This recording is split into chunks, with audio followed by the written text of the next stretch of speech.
Hi, you've all been listening about the ongoing NEET exam protests and the student protests that are happening in Jantar Mantar, Delhi, and now all over India. Uh, I'm not going to talk about those protests. I'm going to talk about the actual issue at hand, the exam leaks.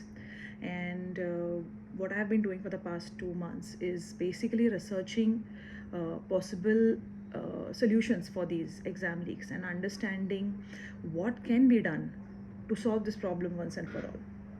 Before that, we have to understand what this problem exactly is and what are the salient features of this problem. First of all, this problem originated for NEET on the 3rd of May when the paper happened, and a lot of students realized that the questions that were there in the paper were similar to some questions that were floated on Telegram. And then they complained, and on the 12th or 13th of May the exam was cancelled, and then subsequently the government took the exam again in June.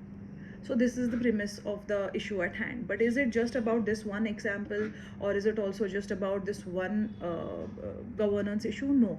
If you study the exam leaks across the last 2 decades, I went back, I was writing a paper on this entire issue, which I want to later on submit as a blueprint for solutions. So while researching this entire issue, what came to light was that this is not a one-off incident. Since 1997, there have been 45 major leaks in India and hundreds of small leaks. So this is a systemic governance problem, and it has happened across a lot of governments. It is not just the current government. And the problem is not at the government level, it is internally from the agency level. Every time that you see that the paper is leaked, there are certain weak factors, the weak links in the paper handling process where the papers could be leaked. In this case specifically, it was leaked by an internal NTA member she just gave the paper off to somebody from outside, and then the paper was circulated through WhatsApp and Telegraph to all the students. So now I want to bring to light a very major issue, that the weak links in this process have to be dealt with first. What are the weak links? Where the paper is generated, where it is transported, the actual centers, the people internal to the agencies, and the fifth and the most important part of this entire racket is the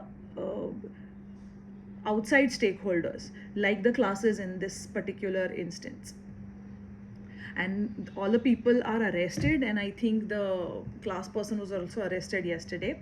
But the problem is, these stakeholders, the external stakeholders, are the ones who actually are able to circulate these papers to the students, because they have the data of the students in hand. Now when you see all these paper leaks for all these years that have been happening, what is consistent, that the punishments for this crime is almost zero.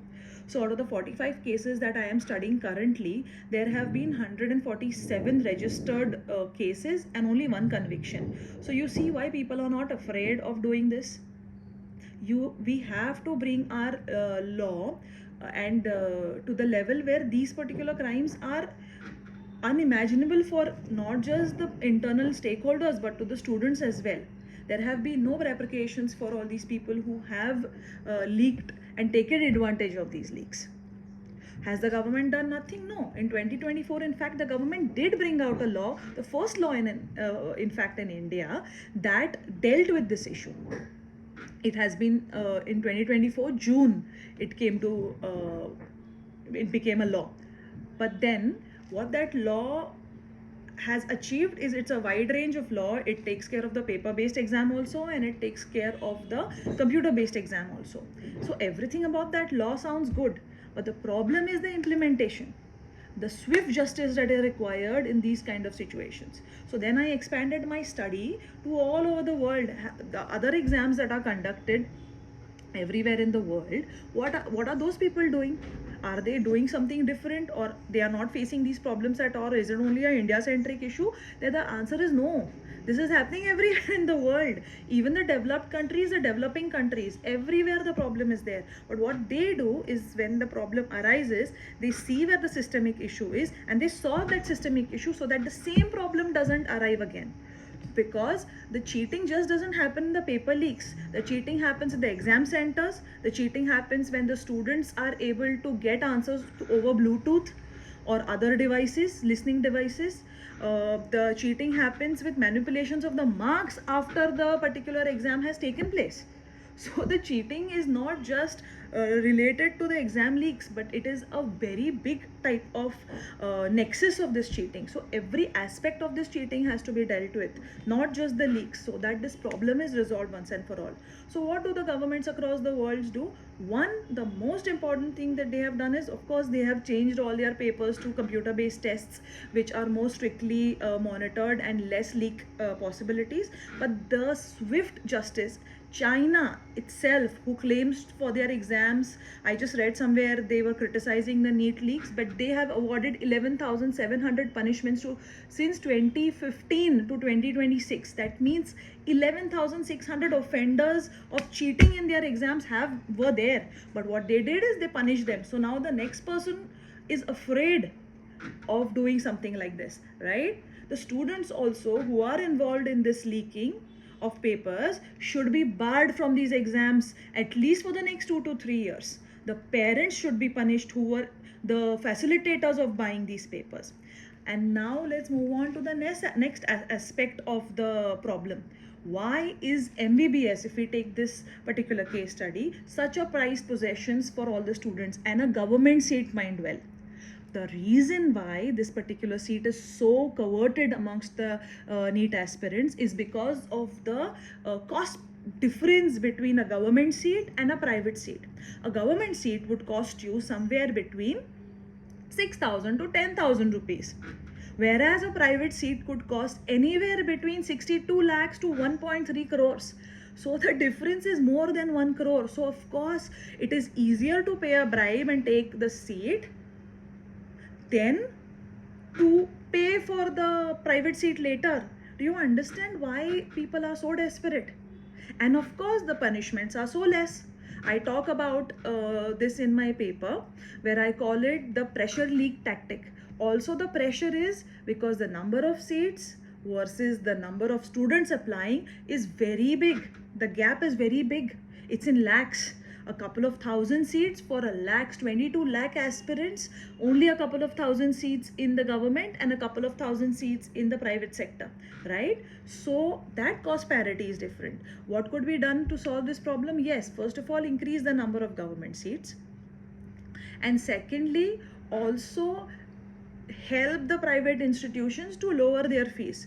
Maybe not as much as the government seat, but somewhere close by, so that this difference is somewhere filled up.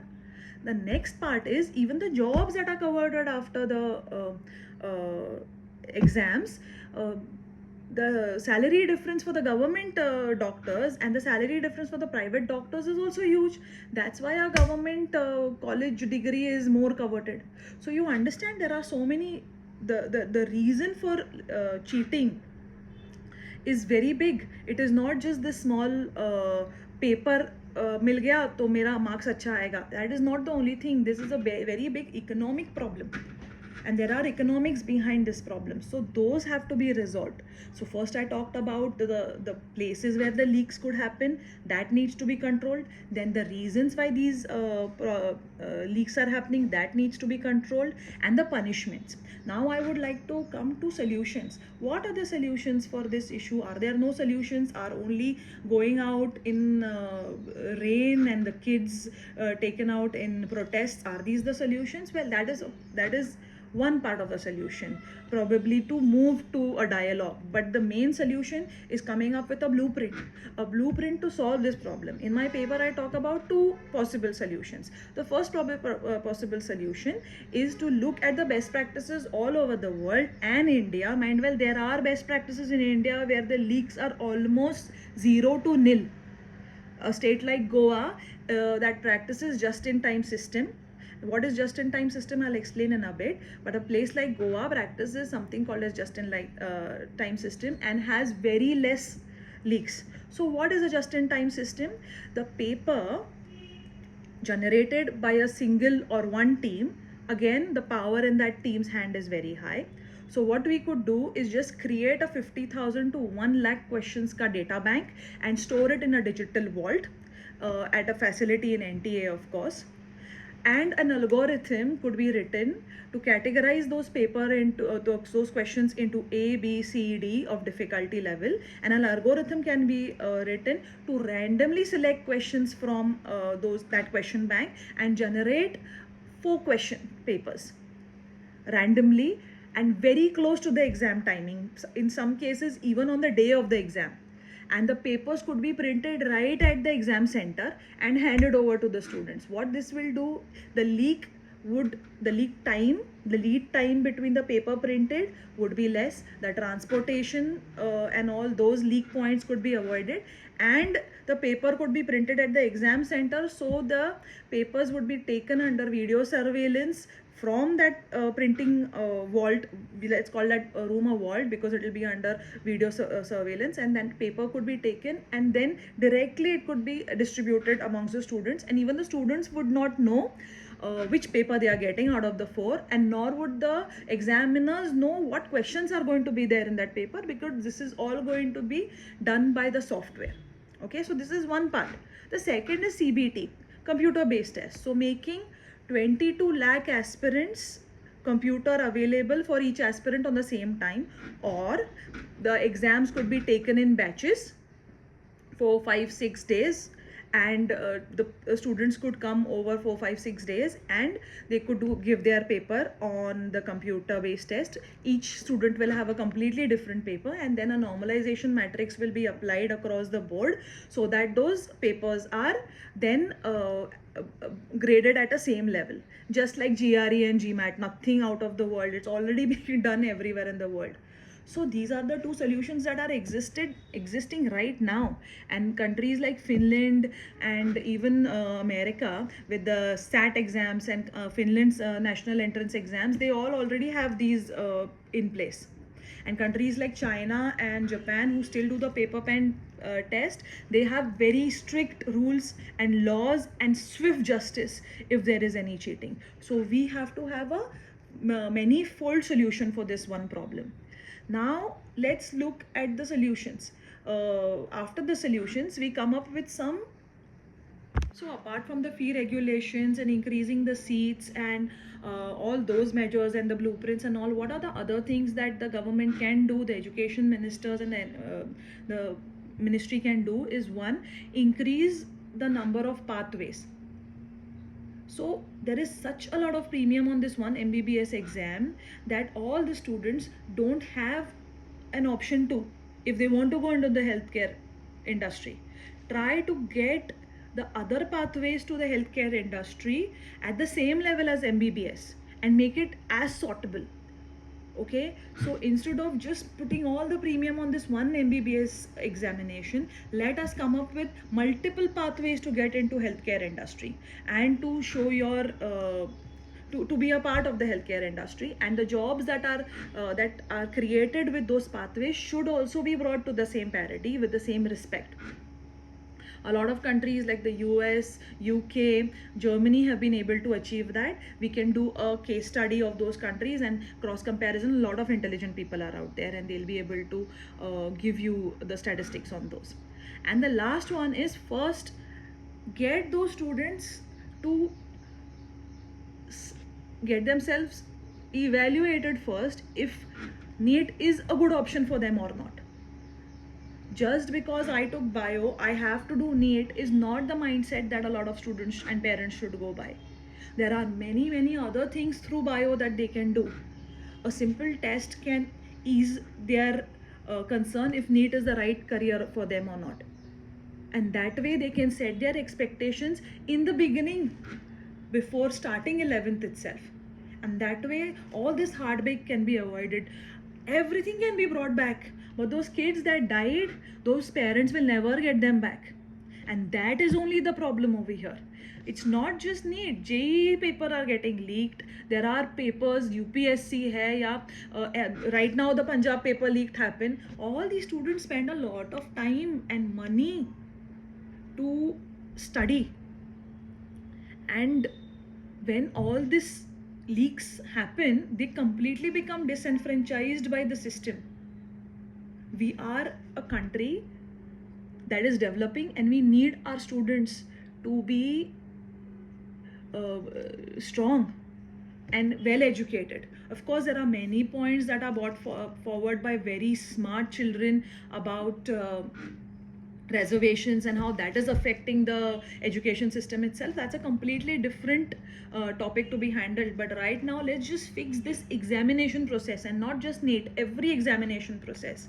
So I pray to the government that please, and I have full confidence that you will do it, please fix this system, get the confidence of the students back, the real students, and also make sure that the law that you have brought in 2024 is implemented very strictly across the board without any prejudice or any to sum up my entire argument over here, this how to secure India's examination system is, one is diagnose these problems properly, then understand the pressure leak economy, understand the international benchmarks and our country's benchmarks as well, some states that are doing really good work, and then come up with the reforms and also a durable fix,